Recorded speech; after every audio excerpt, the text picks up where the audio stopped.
Mostly మా friend next year India చూడటానికి వస్తుంది. హోప్ తనకి మన ఇండియా అంతా బాగా నచ్చుతుందని. నేనైతే మరీ చెప్పాను సమ్మర్ లో అస్సలు అంటే అస్సలు వెళ్ళొద్దని చెప్పి. మన ఇండియాకి వచ్చేటప్పుడు ఎవరైనా వింటర్ లో వస్తేనే బెటర్ అని నా ఫీలింగ్. ఎస్పెషల్లీ ఇలాంటి కోల్డ్ ప్లేసెస్ లో ఉండే వాళ్ళు మంచిగా లంచ్ అయితే కంప్లీట్ చేసేసుకొని ఇంకా ఇంట్లో ఉంటే డిజీగా నిద్ర వచ్చినట్టు అనిపించిందని చెప్పి మేమైతే బయటకు వచ్చేసాము.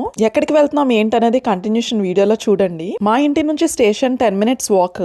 బస్ ఎక్కి కూడా మనం స్టేషన్ కి వెళ్ళొచ్చు. కాకపోతే ఫుల్ గా తినేసాం కదా, కాస్తంత నడిస్తే బాగుంటుందని చెప్పి మేము స్టేషన్ కి అయితే నడుచుకునే వెళ్తున్నాము. వీడియోలో మా వెనకతలు కనిపిస్తున్నదే బస్ స్టాప్ అనమాట. కరెక్ట్ గా మా ఇంటి నుంచి 20 అడుగులు వేస్తే ఆ బస్ స్టాప్ వచ్చేస్తుంది, అంత దగ్గర. సో అలా కాస్తంత నడుచుకుంటూ వెళ్తే మా పిల్లల స్కూల్ ఏరియా వస్తుంది. సో అడవిలో ఉంది కదా ఈ ఏరియా అంతా కూడా మా పిల్లల స్కూల్ ఏరియా. మా ఫ్రెండ్ కి వాళ్ళ స్కూల్ కబుర్లు చెప్తూ మా వాళ్ళు ఇద్దరు కూడా తన బుర్ర అయితే తినేస్తున్నారు. పేరుకే జర్మన్ అమ్మాయి కానీ ఎంత బాగా కలిసిపోతుందంటే మనతోని. అసలు ఇక్కడ జర్మనీలో అలా ఒళ్ళో కూర్చోబెట్టుకోరు, కానీ తనకి మెల్లిమెల్లిగా మన ఇండియన్ అలవాట్లు అన్ని వచ్చేస్తున్నాయి అనిపిస్తుంది నాకైతే. వీళ్ళతో బయటకు వెళ్ళినప్పుడే కాదు, ఈవెన్ మా ఫ్రెండ్స్ ఇంకా చాలా మంది ఉన్నారు కదా, వాళ్ళతో వెళ్ళినప్పుడు కూడా వీళ్ళిద్దరూ అసలు నన్ను పట్టించుకోరు. బంధువుల్ని బాగా మిస్ అయ్యి వాళ్ళు ఏంటంటే ఎవరు మా ఫ్రెండ్స్ తో కలిసినా సరే బాగా ఎంజాయ్ చేస్తారు వాళ్ళతో. Stay tune for next video.